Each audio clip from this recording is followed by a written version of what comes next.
Le perfectionnisme est une forme d'arthrite psychologique qui fait perdre à la personne sa flexibilité et sa fluidité naturelle. Les perfectionnistes sont des personnes insécures qui valorisent leur action afin de combler un sentiment d'insécurité interne. Cela crée une rigidité qui ralentit le rythme de leur vie et crée des obstacles.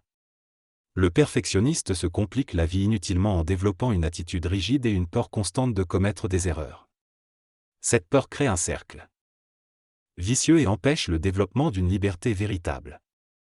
Le perfectionniste voit souvent son défaut comme une qualité et ne se rend pas compte de la dénaturation constante de son être.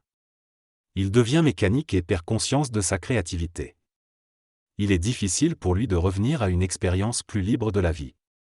Pour éviter cela, il faut rompre avec les habitudes et vivre sa vie de manière créative, en accord avec le mouvement naturel de l'énergie. Le texte explique que le perfectionniste a du mal à s'adapter à une manière d'agir évolutive, car il recherche constamment le contrôle et la certitude dans ses actions. Cela l'empêche de ressentir et de vivre en harmonie avec son énergie. Les perfectionnistes ont souvent peur de faire des erreurs et craignent de ne pas être compétents. Cependant, leur approche rigide et routinière limite leur capacité à explorer de nouvelles possibilités et à expérimenter la dynamique de la vie. Être rigoureux et libre permet à quelqu'un de vivre pleinement, alors que le perfectionnisme crée un ordre psychologique enfermant. L'ordre du perfectionniste est un faux ordre qui cache un désordre intérieur. Le perfectionniste cherche à imposer un ordre psychologique égoïque à l'extérieur pour compenser son désordre intérieur causé par son insécurité et son anxiété. Cette polarité entre l'ordre extérieur et le désordre intérieur crée une ambiguïté de vie et empêche le perfectionniste de vivre son énergie créativement. Il se retrouve à vivre deux vies, une en surface, extrêmement ordonnée, et une autre intérieure, teintée d'une certaine monstruosité. Le perfectionniste ne peut pas être satisfait de lui-même car il vit une défaite intérieure. Pour devenir content avec lui-même, il devra composer avec cette défaite, comprendre et dépasser les aspects psychiques de son être.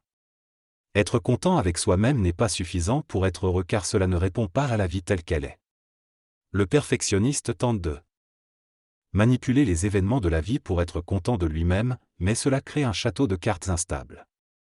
Les personnes perfectionnistes vivent des hauts et des bas constants car elles prennent une partie de la vie, l'encerclent, la manipulent et pensent que cet ordre représente la façon normale de vivre. Cependant, la vie est un mouvement créatif qui ne peut être contrôlé par l'ego. Pour être vraiment heureux, le perfectionniste doit laisser la vie se manifester naturellement en lui. Le perfectionnisme est une forme de dénaturation de l'ego qui ne laisse plus de place à la vie. Les perfectionnistes se retrouvent souvent isolés et limités dans leur vie personnelle, se consacrant uniquement à leur travail. Ils recherchent leur sécurité dans leur perfectionnisme, mais cela les empêche de vivre une vie créative et les maintient prisonniers de leur domaine. Ils peuvent être très talentueux dans leur domaine, mais ils ont du mal à s'adapter aux lois de l'énergie créative de la vie. Le perfectionnisme engendre un ennui qui réduit l'être à une image irréelle de lui-même et peut conduire à des complexes d'infériorité ou de supériorité. Les perfectionnistes ont peur de vivre pleinement et se refusent subconsciemment à vivre. Ils sont seuls, souffrent intérieurement et ont besoin de lumière, mais la craignent car le perfectionnisme les a privés de leur capacité à respirer librement. Ils se créent un faux mur de sécurité qui les bloque de leur propre puissance créative et de la vie. Le perfectionniste est pris au piège entre deux mondes, le monde extérieur qu'il projette et le monde intérieur qu'il vit. Il donne tellement d'importance au monde extérieur qu'il en néglige sa vie intérieure, ce qui entraîne un déséquilibre psychique et rend sa vie intérieure fade et vide. Pourtant, l'homme doit trouver un équilibre entre son intérieur et l'extérieur, entre le vital et le bienfait, pour pouvoir vibrer à un rythme créatif. Le perfectionnisme, qui nourrit la crainte et l'insécurité, empêche de vivre pleinement et exploiter la vie selon ses besoins. C'est une maladie de l'âme qui peut mener à l'aveuglement et à une résistance à la liberté. Il est important de reconnaître cette maladie et d'encourager les perfectionnistes à trouver cet équilibre entre compétence et ouverture à la vie. L'auteur souligne que les personnes qui sont très douées et perfectionnistes ont besoin d'apprendre à trouver un équilibre dans leur vie. Bien qu'il soit admirable d'être compétent et de bien faire les choses, cela peut parfois conduire à un mode de vie dysfonctionnel où l'on ne se connecte qu'à la forme parfaite des choses, négligeant ainsi sa propre santé mentale et son bien-être. Si l'on a des enfants perfectionnistes, il est important de les féliciter pour leur travail bien fait, mais aussi d'être attentif s'ils commencent à devenir obsédés par la perfection.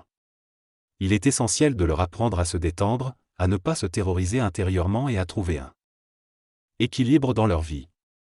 Sinon, ils risquent de devenir des adultes malheureux et de ne jamais pleinement apprécier la vie ou découvrir une véritable harmonie entre leur créativité et leur ego. En somme, l'auteur affirme que la véritable perfection réside dans un équilibre entre la conscience créative et l'ego, permettant de bien faire les choses de manière créative plutôt que de façon compulsive et maladive.